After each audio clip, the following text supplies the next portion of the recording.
So the American Revolution was a white man's civil war. Even John Adams, the second president of the United States, had said that it was about one-third for the Revolution, one-third for the British, and one-third neutral. That's, I think, a gross exaggeration. He wants to make it seem like a lot of people, at least one-third of his countrymen, was on support. But I've heard numbers about 5 to 10%. But if we was to go with his, one-third, one-third, one-third, so it would have been a battlefield. If you would have walked outside, you would have known, who's the British, who's the colonists, and then there's the American Indians, that's what it was all about, right? These white man's civil wars that happened in the beginning of our country and also still today is about taking other people's land. And so the Civil War was actually the fifth white man's civil war. The American Civil War was the fifth Civil War. The first Civil War was the so-called French and Indian War, and that's 1754 to 83 or so. So that lasted for, I don't know, 63. So it lasted for 10 years or so. But I'm saying, like, French and Indian War, it's named the French and Indian War. They forget to mention the British. There's not the English War. It's not the French, English, and the Indian War. It's just the French and Indian War. Well, the British were fighting the French and the Indians. So you can't just say, it's like the Iraq War. We call it, it's not just Iraq War. It's the U.S. and Iraq War. But that's what we do. We kind of take ourselves out of the picture. We name it the French and Indian War because that's from the British perspective. That was George Washington, right? He was fighting the French and the Indians. Also had Indians on the side, so the Indians weren't even on just the French side. But the British, they removed themselves to where they're not a part of the picture.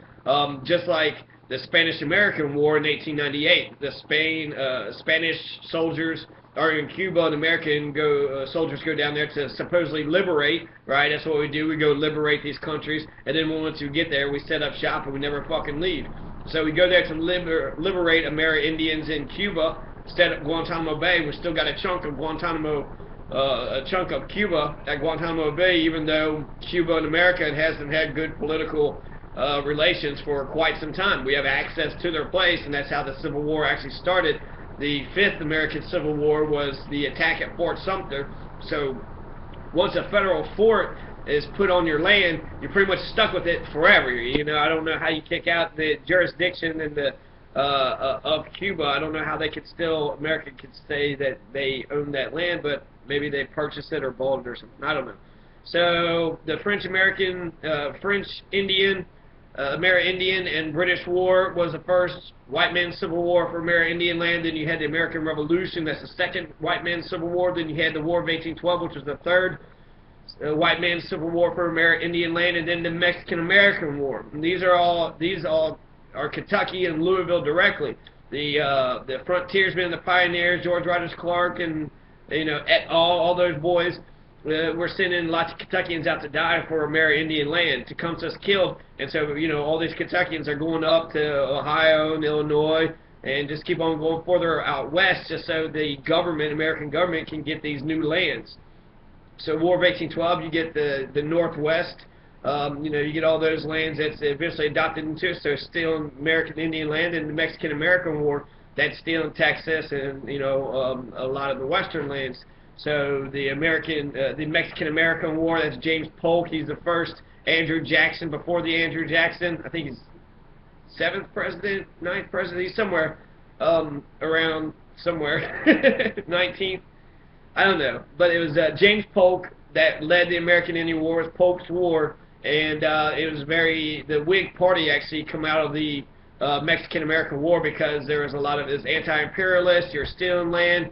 There is the issue of slavery. You're going to get all this new territory, and then what are you going to do? Is it free? Is it allowed to be? You allowed to have slavery, or is everybody supposed to be free? And so by acquiring all these new territories, all these new issues were put in front of us. But again, white man's civil war, Amerindian land. They killed Mexican Americans, so I guess you can't really say it's a white man's civil war, but sort of. I mean, you sort of have Congress, but the Congress actually was a bipartisan consensus with the Mexican American War, with James Polk lying. He says that they killed Americans on the American soil. He actually says the American soil. So who says that shit? He's lying, right? He couldn't even fucking lie right. They didn't die on our soil. We was on their territory. They shot us when we was on their territory. So he lies us in this war. He takes all this land from the Mexicans, which they still talk about today. So when people say, get out of my country, and they say, well, this is actually our country first, they have a point. Okay. So that's the fourth. I guess I don't know if I could call that a white man's civil war. It was the stealing of Amerindian land. That part's true, just like the first three. And Spanish-American War is the stealing of other people's land.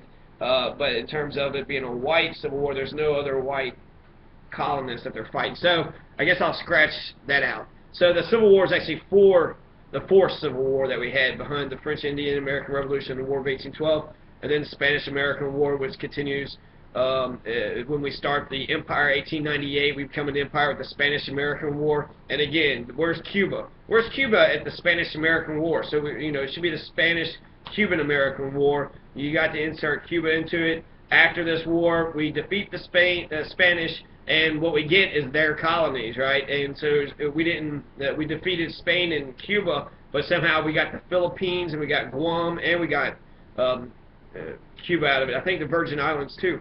So you have, this is when America starts to get colonies. We start being imperialist. 1898, we've been an imperialist nation for 115 years. 120 countries around the world have American military bases. We're an empire. We've been an empire for 115 years. That was only supposed to take a minute.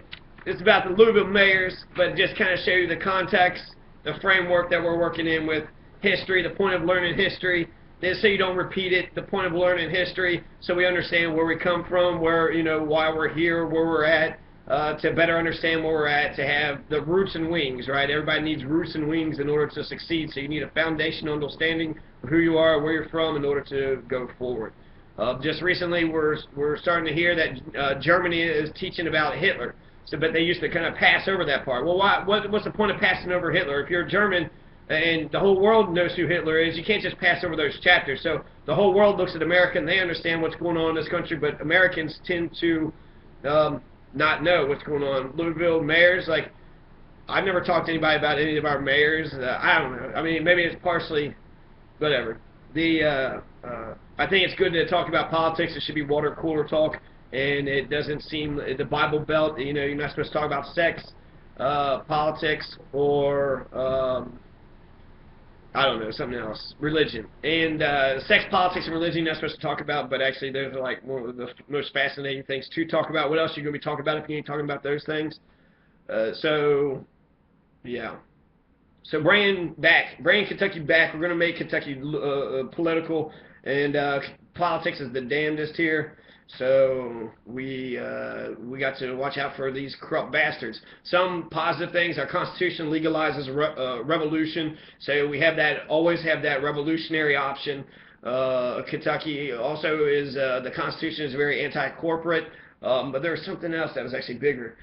We have more freedoms in the Kentucky Constitution, and they take on the corporations in the 1891 Kentucky Constitution, the Constitution that's in operation today. Formed by William Justice Goebel, and I am a Goebelite. William Justice Goebel is one of the best governors that Kentucky's ever had, bar none. The governors of Kentucky are just like the mayors of Louisville, are very unremarkable, nothing really substantial. The first 5 mayors, David L. Beatty, he creates a waterworks for Louisville. He's the 5th mayor. And then John Carpenter Buckland, he started the first public education. He was the 1st mayor. But besides that, that's all they did. First 5 mayors, all you got water and you got school system. What about hospitals? What about sewage? What about, you can't say internet now, but I'm just saying there's a lot more infrastructure that could have been plugged in here. So forget Kentucky. Oh yeah, another thing about Kentucky is that we have 120 counties. There's 120 counties in Kentucky. So we have the potential for democracy all across the board. We have, some people say it's ridiculous, we got way too many counties, but I think it's a good thing because it keeps power decentralized. It keeps power in the local hands as far as they understand. And the sheriff is the king, is the main person in the county. County judge is the main executive person. So by having 120 counties, you got 120 executives, 120 sheriffs, and with so many pieces, of a government system, I think there's more likely chance for democracy. You keep power localized, and I think it's a good thing. So I think that's a good thing that we have so many counties, and so I think that's a possibility that we could change things. So, Louisville Mayors. I got 5 minutes to at least talk about it. So we're going to bring up Paul C. Barth. Okay, Paul C. Barth. Now another corrupt asshole that we had mentioned was Philip Tompert. And Philip Tompert, he was impeached for bribery. So Philip Tompert, Greg Fisher, do not be like Philip Tompert, who was impeached for bribery. Okay, and so actually that's kind of fucked up because money is imbued with politics right now, so there's legal bribery going on all the time. Citizens United case also allowed, super PACs, you're allowed to throw unlimited amounts of money into political campaigns. Money is free speech, right? Corporations have all these rights that humans were endowed with because, I don't know why, but because corporations are people. That's what the Supreme Court says. So Mitt Romney is right that the Supreme Court says that as people, and corporations are made up of people, but corporations are not people. Corporation is just an idea, and it's if I want to form a corporation, just pay some lawyer, file a fucking charter, I don't know, maybe $500 or so, then I got a corporation. So as a corporation, the idea, it's just an idea. It's a piece of paper in a file cabinet. That's what a corporation is. A piece of paper in a filing cabinet's got all these right to free speech and right to this and right to that. Buy from Google. So Paul C. Barth, okay, Paul C. Barth is pretty big, okay. So we don't want Greg Fisher to become like Philip Tompert, who was impeached for bribery, but we also don't want him to become like Paul C. Barth. Paul C. Barth was so disgraced out of his office that he committed suicide. So Paul C. Barth, mayor of Louisville, 1905 to 1907. I'm not sure what number he is. I guess I could just look it up real fast, right? So Paul C. Barth, 1905, right here, right after Charles F. Granger, and then Robert W. Bingham. So we actually see the first of the Binghams, the Bingham dynasty. He was in there for about 6 months, and that's it. So Barth is actually really far down here. I don't want to count it right now. I will tell when it comes back up. So Barth is 1905. We've been nearly established. The mayoral position in Louisville has been nearly established about 70-something years. He's a son of a cabinet maker who died, and then Paul C. Barth, when he was only 11 years old, took financial responsibility for his family. So, working class man. I'm liking this Democrat, Paul C. Barth. Okay, but Paul C. Barth eventually has a horrible demise, and I think there's actually like some of his children that are alive today. This is 1905, right? 1905. He would have children. He would have grandchildren that are still alive today. The Binghams too. All these guys, all these people should have. Well, I don't know. Buckland, John Carpenter Buckland should be way bigger than what he actually is. The first mayor, the George Washington of Louisville, and I don't know. I mean, there's no Buckland buildings, no Buckland bridges, nothing with Buckland on it, right? We have more love for, I don't know, fucking Henry Watterson than we do fucking Buckland, and that's bullshit. We also have, it should be the Hunter S. Thompson Expressway. It is the Gloria Powers and the Shawnee Expressway, but the whole thing should be named it, not just a part of it. Fuck Watterson. Henry Watterson, just because he formed the Courier-Journal, so he created a propaganda mechanism for his white supremacist views. He was a Confederate, followed Nathan Bedford Forrest in Fort Pillow, so killing all these black folks to an incredible degree, which is, insane. It's insane why this man would ever be valued or, given any type of a fucking expressway. We're going to go on the Watterson Expressway. We're going to go on the Ku Klux Klan Expressway. That's bullshit. That shit's got to change. So, Paul C. Barth, okay? Fucking working class man.